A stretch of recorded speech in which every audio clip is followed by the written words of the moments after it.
guys, non-passable pa rin sa ilalim ng tulay ng Marikina ha. Yung mga galing SM Marikina, hindi kayo makakapag U-turn pa rin sa ilalim or walang dadaanan sa Libis.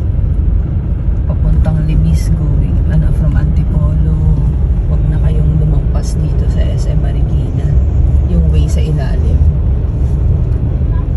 So sa mga wala talagang lakad, huwag na muna lumabas.